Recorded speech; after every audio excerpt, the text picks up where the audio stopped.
राखीने आल्यापासून ना घरामध्ये पूर्ण हल्लाबोल गेलेला आहे. कारण आज सुद्धा असंच काही घडलेलं आहे. या बाथरूम एरियामध्ये जी काही घाण आहे ती अजून साफ झालेली नाहीये. खाताना तुम्ही, खायला लागतं ना तुम्हाला, मग हे साफ करायला नको का? अशा कडवट भाषेमध्ये तिनं सागर कारंडेला याबाबत जाब विचारलेला आहे. तसं बघायला गेलं तर राखी आल्यापासून सागर कारंडे असेल, रुचिता असेल, विशाल असेल, या सगळ्यांना आणि त्यात रोशन भजनकरची भर, या सगळ्यांनाच ती टार्गेट करताना दिसते. म्हणजे राखीमुळे कोपऱ्यात बसलेले लोक सुद्धा आता कॅमेरासमोर यायला लागलेले आहेत. पण बघितलं तर अख्ख्या आठवड्याभरामध्ये आयुष कुठेही दिसलेला नाहीये. आत्ता सुद्धा सागर कारंडे पूर्णपणे टार्गेट झालेला आहे, कारण तो या घरामध्ये कॅप्टन आहे. त्यामुळे त्याचं असं सरळ मत आहे की मी या घरचा कॅप्टन होतो, वॉचमन नाही, की प्रत्येक गोष्टीवर लक्ष ठेवेन.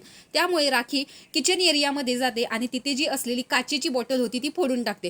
तर अशा प्रकारे राखीमुळे घरामध्ये सगळ्या सदस्यांना आत्ता तरी त्रास होतोय, पण बाहेरचे प्रेक्षक वर्ग जो आहे त्या सर्वांना आनंद होतोय. कारण बिग बॉसच्या घरात सगळेच पिकनिक मनायला आलेत असे दिसत होते.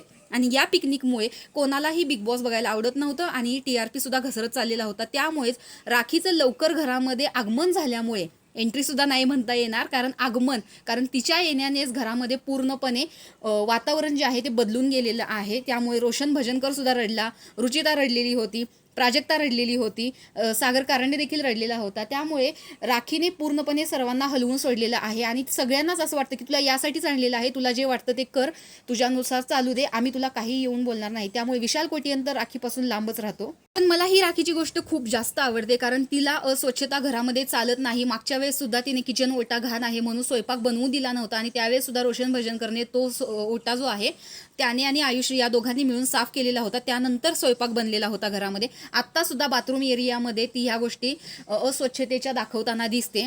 त्यामुळेच या सर्वांना राग येतोय की ही काही ना काही उकरून काढत असते आणि घरामध्ये सगळ्या सदस्यांना त्रास होतो. तर राखीचा हा खेळ तुम्हाला आवडतो की नाही? कारण घरचे सदस्य तर तिला इरिटेट झालेले आहेत, पण तुम्हाला राखीला बघायला किती मजा येते हे कमेंट बॉक्समध्ये सांगा. आणि अशाच बिग बॉसच्या नवनवीन अपडेट्स पाहण्यासाठी आपल्या चॅनलला सबस्क्राईब करा. तोपर्यंत बाय.